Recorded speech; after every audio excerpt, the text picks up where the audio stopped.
Syedaralun Gampong Blangreling, Kecamatan Sawang, Aceh Utara, salah satu kawasan yang mengalami kerusakan parah akibat banjir. Sebanyak 31 unit rumah hanyut di bawah arus, puluhan rusak parah, dan seluruh warga atau sebanyak 400 kakak harus mengungsi. Sampai dengan Sabtu 6 Desember 2025 atau 11 hari pasca banjir, warga pun masih mengungsi. Bahkan informasi terbaru, sejumlah pengungsi sudah mulai sakit-sakitan. Isbahan Nur, warga setempat, kepada serambinews.com menjelaskan bahwa 400 kakak sampai saat ini masih mengungsi di 5 titik pengungsian.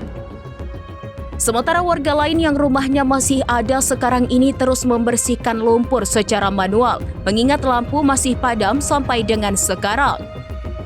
Lanjutnya, untuk saat ini warga pun makan sehari 2 kali, pagi pada pukul 10 waktu Indonesia Barat dan menjelang maghrib. Pada malam hari memang sebagian warga yang rumah sudah bersih memilih bertahan di rumah. Sedangkan yang rumahnya belum bersih dari lumpur, masih ada puing-puing banjir atau rumahnya telah hilang, masih harus bertahan di posko pengungsian. Isbahan Nur mengatakan bahwa di malam hari ada sebagian warga bertahan di rumah karena kondisi berdesakan di posko yang membuat anak-anak tidak nyaman, banyak nyamuk tanpa kelambu dan selimut. Lanjutnya, untuk saat ini kondisi warga mulai sakit-sakitan seperti demam menggigil, gatal, dan lainnya. Warga sangat berharap pemerintah segera turun tangan untuk menangani kondisi pasca banjir ini. Ditambahkan untuk saat ini lampu menyala sehingga warga akan berusaha membuat penerangan sederhana untuk memiliki sedikit cahaya penerangan. Dari Lok Semawe, Saiful Bahri, serambinews.com.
Download Tribun X sekarang, menghadirkan lokal menjadi Indonesia.